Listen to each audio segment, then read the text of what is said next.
Doctor ortho Ayurvedic oil and capsule. अब दर्द भी घुटने टेकेगा।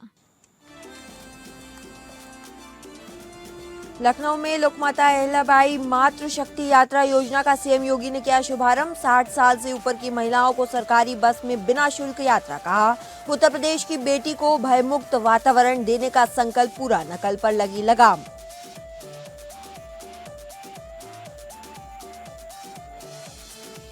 झारखंड में अब 65 की उम्र में सेवानिवृत्त होंगे चिकित्सक, खुलेंगे 100 नए उत्कृष्ट विद्यालय। कैबिनेट में 53 प्रस्तावों को मंजूरी।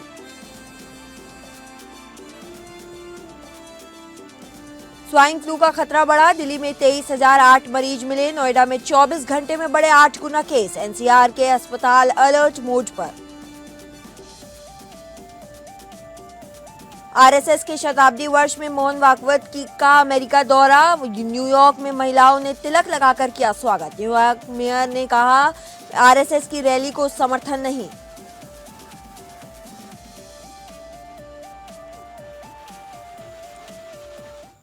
नमस्कार, बहुत स्वागत है आप सभी का टॉप अपडेट्स में। मैं हूं आपके साथ समृद्धि यादव। चलिए रुक करते हैं आज की कुछ अहम खबरों की ओर। पहली खबर लखनऊ से, जहां लखनऊ में मुख्यमंत्री योगी आदित्यनाथ ने बुधवार को लोकमाता अहिल्याबाई मातृशक्ति यात्रा योजना का शुभारंभ किया। इस दौरान सीएम योगी ने महिलाओं को योजना के कार्ड वितरित किए और विशेष बसों को हरी झंडी दिखाकर रवाना किया। वहीं कार्यक्रम को संबोधित करते हुए मुख्यमंत्री ने लोकमाता अहिल्याबाई होलकर के योगदान को याद किया और महिला स्वावलंबन पर सरकार की प्राथमिकताओं को गिनाया। वहीं सीएम योगी ने यह भी कहा कि आजादी के बाद पहली बार आबादी को शासन की योजनाओं से जोड़ने के लिए व्यापक कार्य योजना तैयार की गई है। बेटी के जन्म से लेकर उसकी शिक्षा, रोजगार, उद्यमिता, सुरक्षा और सम्मान तक सरकार की योजनाएं केंद्रित है। उन्होंने कहा कि एक समय उत्तर प्रदेश में पहचान का संकट था, महिलाओं के सम्मान, सुरक्षा और स्वावलंबन की चुनौती थी। सीएम योगी ने पिछले सरकारों पर दंगे, कर्फ्यू, असुरक्षा, उपद्रव और भ्रष्टाचार को लेकर निशाना साधते हुए कहा कि डबल इंजन की सरकार में उत्तर प्रदेश को दंगा और कर्फ्यू से मुक्त कर विकास की दिशा में आगे बढ़ाया है। मुख्यमंत्री ने कहा कि सरकार का पहला संकल्प प्रदेश की बेटियों को भयमुक्त वातावरण देना है। सुरक्षा का मतलब सिर्फ शारीरिक सुरक्षा नहीं बल्कि मानसिक और स्वास्थ्य सुरक्षा भी है। उन्होंने कहा कि सरकार महिलाओं को अपने विश्वास और सामर्थ्य के दम पर आगे बढ़ने का पूरा अवसर देने के लिए प्रतिबद्ध है।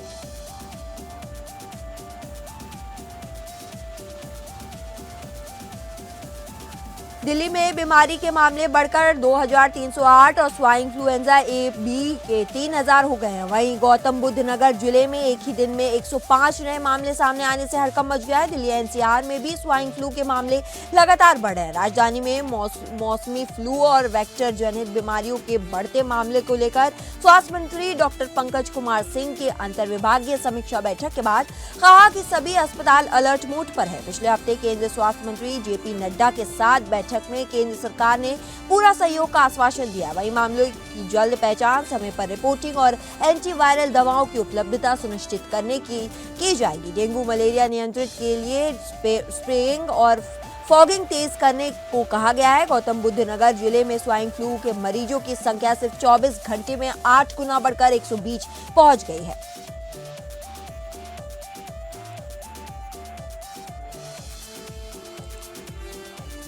आरएसएस चीफ मोहन भागवत मंगलवार को न्यूयॉर्क पहुंचे।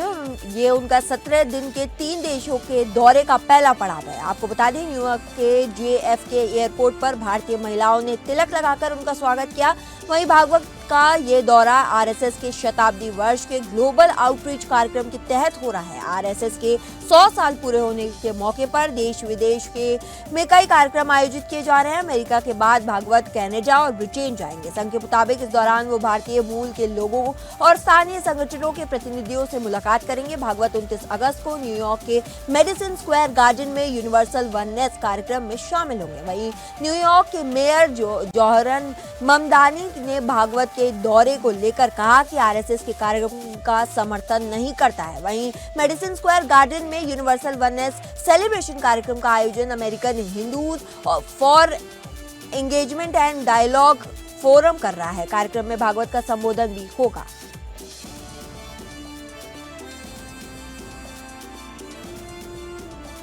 झारखंड सरकार ने राज्य में वेटलैंड संरक्षण की दिशा में महत्वपूर्ण कदम उठाने का फैसला लिया है। आपको बता दें, वहीं मुख्यमंत्री हेमंत सोरेन ने राज्य के विभिन्न हिस्सों में एलिफेंट पैसेज की विशेष व्यवस्था का निर्देश दिया है। मुख्यमंत्री सोमवार को झारखंड प्रतिकारात्मक वनरोपण कोष प्रबंधन एवं योजना प्राधिकरण कैंपा और राज्य प्राधिकरण की शासी निकाय की पहली बैठक को संबोधित कर रहे हैं। सीएम हेमंत सोरेन ने अधिकारियों को कैंपा मद से संचालित सभी योजनाओं का समय समय क्रियान्वयन निर्धारित मानकों के अनुरूप और पूरी पारदर्शिता के साथ सुनिश्चित करने का निर्देश दिया है। मुख्यमंत्री ने कहा कि योजनाओं का लाभ केवल कागजों तक सीमित नहीं रहे, बल्कि उसका प्रत्यक्ष सामर्थक प्रभाव वन क्षेत्रों, ग्रामीण आबादी और स्थानीय समुदाय के जीवन में दिखाई देनी चाहिए।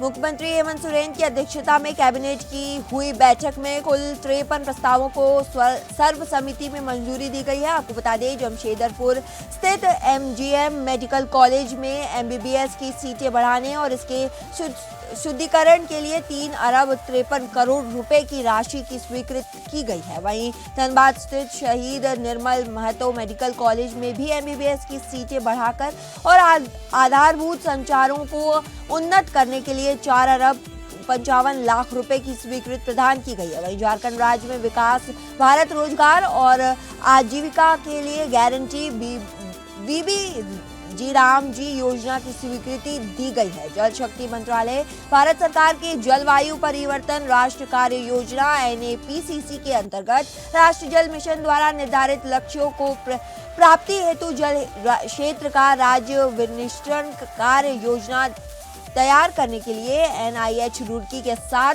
पुनर्निश्चित एकरामा करने की सरकारी अस्पताल, स्वास्थ्य केंद्रों में चिकित्सा एवं विशेषज्ञ चिकित्सक के रिक्त पर भी संविदा आधारित नियुक्त नियमावली 2026 के गठन में स्वीकृति दी गई है।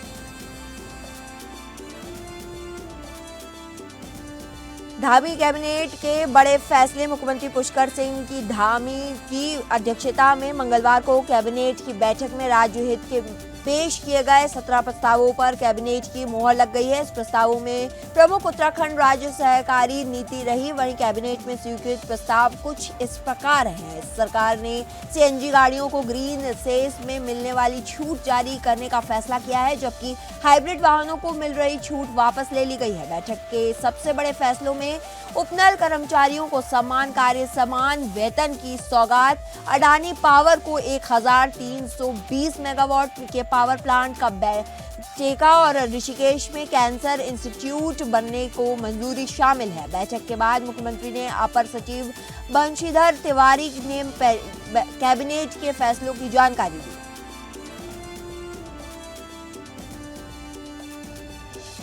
उत्तर प्रदेश में मानसून लगातार सक्रिय बना हुआ है, जिसका वजह से प्रदेश के कई हिस्सों में बारिश का सिलसिला जारी है। मौसम विभाग ने आज भी ज्यादातर जगहों पर बारिश का अनुमान जताया है। उत्तर प्रदेश में लगातार मौसम का मिजाज बिगड़ता हुआ है, जिसकी वजह से बारिश का सिलसिला जारी है। मौसम विभाग ने प्रदेश के ज्यादातर हिस्सों में गरज चमक के साथ बारिश होने का अनुमान लगाया है। वहीं जबकि 28 जिलों में आंधी के साथ भारी बारिश होने का येलो अलर्ट जारी किया गया है। राजधानी लखनऊ में भी आज दिन भर बारिश का सिलसिला जारी रहेगा, जिसकी वजह से यहां लोगों को परेशानियां हो सकती है। मौसम विभाग के मुताबिक यूपी में आज पूरब से पश्चिम तक दोनों संभागों में बारिश होने का अनुमान जताया जा रहा है। इस दौरान पश्चिमी यूपी में ज्यादातर जिलों में कहीं कहीं गरज चमक के साथ बारिश की बौछार पड़ सकती है, तो वहीं पूर्वांचल के ज्यादातर हिस्सों में मध्यम से तेज बारिश का अनुमान जताया गया है। सावन में श्रद्धालुओं की भीड़ के बीच गंगा का बढ़ता पानी अब काशी में मुश्किलें बढ़ा रहा है। जब बाढ़ के पानी में जहां एक तरफ जल पुलिस चौकी जलमग्न है, वहीं दूसरी तरफ घाटों पर शवों को जलाने में भी भारी दिक्कतें सामने आ रही हैं।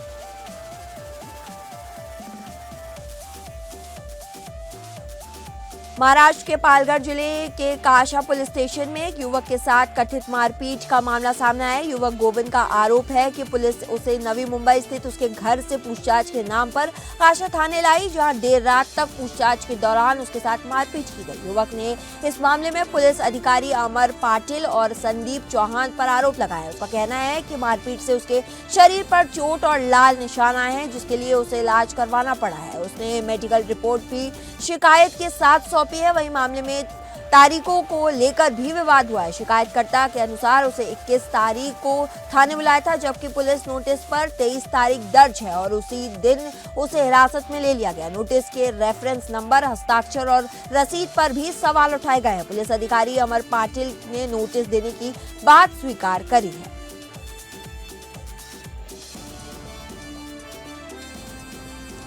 इलाहाबाद हाईकोर्ट ने प्रयागराज के अत्तर सुहाय स्थित चैगोर पब्लिक स्कूल की एक नाबालिग छात्रा सुकैन रिजवी की उस याचिका को खारिज कर दिया जिसमें उसने स्कूल की तय ड्रेस कोड के साथ अतिरिक्त रूप से स्कार्फ यानी हिजाब पहनकर कक्षा में बैठने की अनुमति मांगी थी। यह फैसला न्यायमूर्ति जे मुनीर और न्यायमूर्ति इंद्रजीत शुक्ला की खंडपीठ में सुनाया गया। कक्षा 11वीं में दाखिल के समय स्कूल प्रबंधन ने कहा कि स्कार्फ पहनकर आना ड्रेस कोड का उल्लंघन है, इसलिए उसे प्रवेश नहीं दिया गया।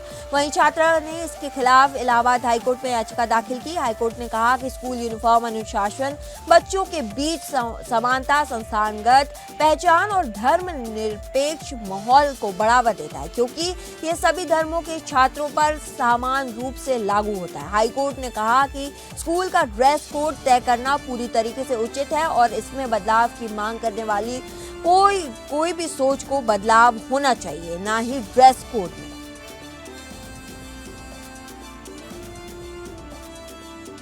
एटा के जेलसर एसौली मार्ग पर मोहनपुर के पास तेज रफ्तार का कहर देखने को मिला। आपको बता दें, यहाँ दो बाइकों की आमने सामने जोरदार टक्कर हो गई है। वहीं हादसे में 10 साल के बच्चे समेत 4 लोग गंभीर रूप से घायल हो गए हैं। हादसे के बाद मौके पर चीख पुकार मच गई है। स्थानीय लोगों की सूचना पर पहुंची 108 एम्बुलेंस की मदद से सभी घायलों को जलेसर सामुदायिक स्वास्थ्य केंद्र पहुंचाया गया है, जहां हालत गंभीर होने पर उन्हें जिला अस्पताल रेफर कर दिया गया है। सूचना पर पुलिस भी मौके पर पहुंची और क्षतिग्रस्त बाइकों को सड़क से हटवाकर यातायात सुचारू कराया गया है। थाना प्रभारी के मुताबिक शुरुआती जांच में हादसे की वजह तेज रफ्तार सामने आई। वहीं पुलिस अभी आगे की मामले में जांच में जुटी हुई है।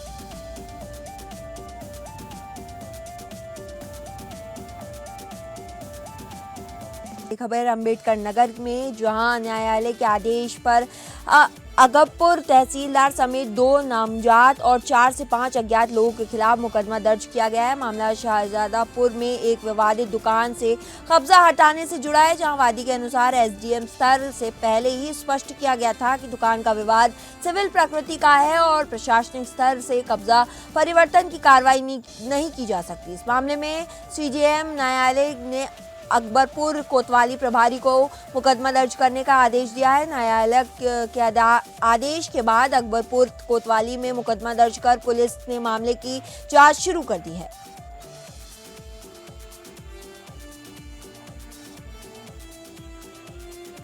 अमरोहा शहर में संपत्ति विवाद को लेकर एक युवक पर धारदार हथियार से हमला कर दिया गया है। हमले में युवक गंभीर रूप से घायल हो गया है। वहीं मामला नगर कोतवाली क्षेत्र के मोहल्ला कुरैशी का है। घायल की पहचान नदीम अहमद के रूप में हुई है। बताया जा रहा है कि संपत्ति विवाद को लेकर आरोपी वसीम और उसके 2 अज्ञात साथियों ने नदीम पर लोहे के धारदार हथियार से हमला कर दिया। घायल को परिजनों ने अस्पताल में भर्ती कराया है। वहीं पुलिस ने आरोपी वसीम और उसके 2 अज्ञात साथियों के खिलाफ मुकदमा दर्ज कर आगे की जाँच शुरू कर दी है। अयोध्या में पुराने विवाद को लेकर 2 पक्षों में खूनी संघर्ष हो गया। एक पक्ष ने दूसरे पक्ष के व्यक्ति को ही सिर में गोली मारकर घायल कर दिया। वहीं घायल को जिला अस्पताल ले जाया गया है, जहां उपचार के दौरान उसकी मौत हो गई है। बताया जा रहा है कि दोनों पक्षों के बीच पहले से ही विवाद चल रहा था। पहले भी मारपीट और आगजनी की घटनाएं सामने आ चुकी थी। आज पुरानी रंजिश के चलते फिर विवाद बढ़ा और हत्या की वारदात हो गई। अयोध्या के थाना पुराकलंदर के कंदैला गांव का मामला है। हमले में राइफल पिस्टल का इस्तेमाल किया गया है। फिलहाल पुलिस ने शव को पोस्टमार्टम के लिए भेज दिया है और मामले के आगे की जांच जारी है। गांव में तनाव को देखते हुए पुलिस बल तैनात कर दिया गया है।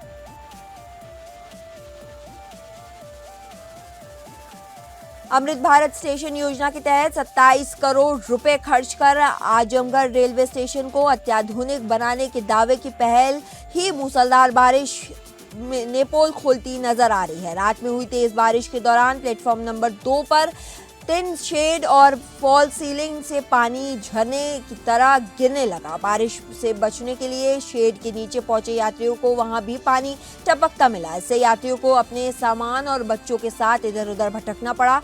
घटना का वीडियो किसी यात्री ने मोबाइल से बनाकर सोशल मीडिया पर वायरल कर दिया। वहीं वायरल वीडियो में प्लेटफॉर्म नंबर 2 पर फॉल सीलिंग और छत से गिरता पानी दिखाई दे रहा है। छत पर लगे पंखे से भी पानी टपकता दिख रहा है। वहीं ड्रेनेज पाइप से पानी निकलने के कारण प्लेटफॉर्म पर गंदा पानी फैल गया है। टीन शेड भी यात्रियों को बारिश से बचाने में नाकाम सामने आई है।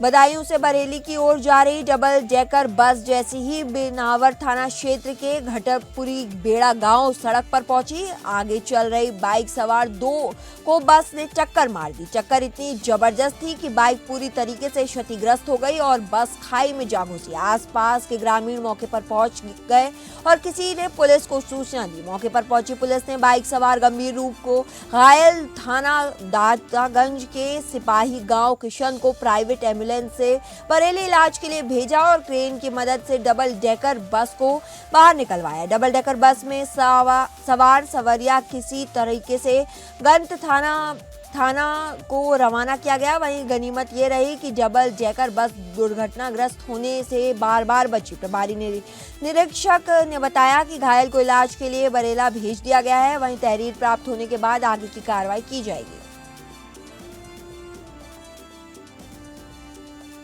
बदायूं के निवासी युवक ने सिविल लाइन थाने में तहरीर देकर 3 लोगों पर दुष्कर्म के झूठे मुकदमे में फंसने के नाम पर 1,40,000 रुपए लेने का आरोप लगाया है। आपको बता दें, शिकायत के आधार पर पुलिस ने कुछ युवक के खिलाफ मुकदमा दर्ज कर लिया है। वहीं पुलिस ने दोनों आरोपियों को न्यायालय के समक्ष पेश किया है, जहां से उन्हें जेल भेज दिया गया है। मामले में पुलिस आगे की जांच में जुटी हुई है।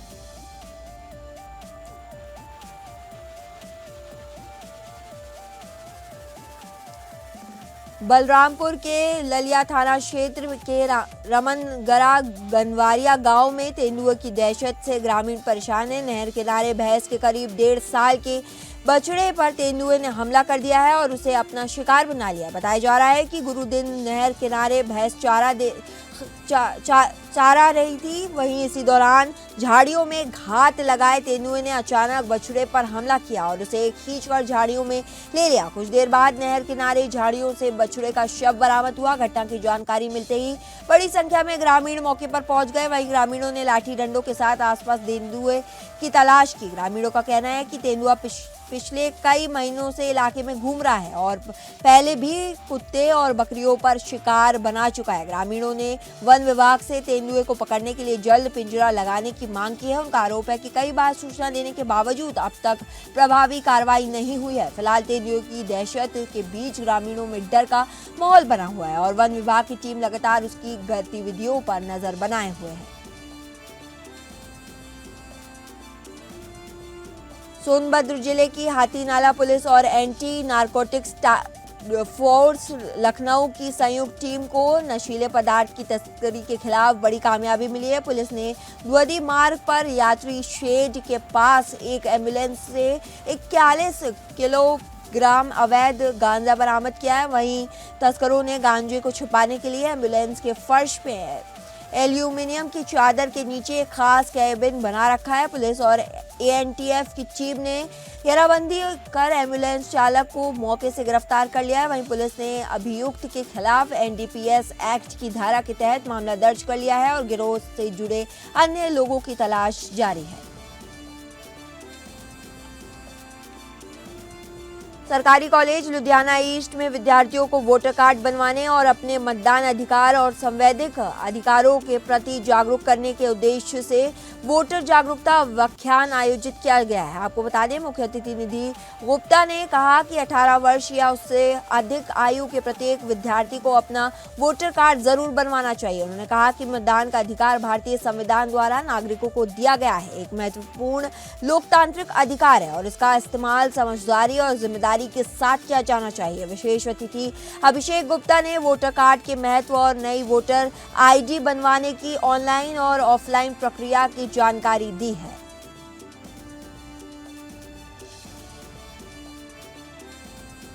फिलहाल इस बुलेटिन के लिए इतना ही। ऐसी और खबरें और अपडेट्स के लिए जुड़े रहिए हमारे साथ।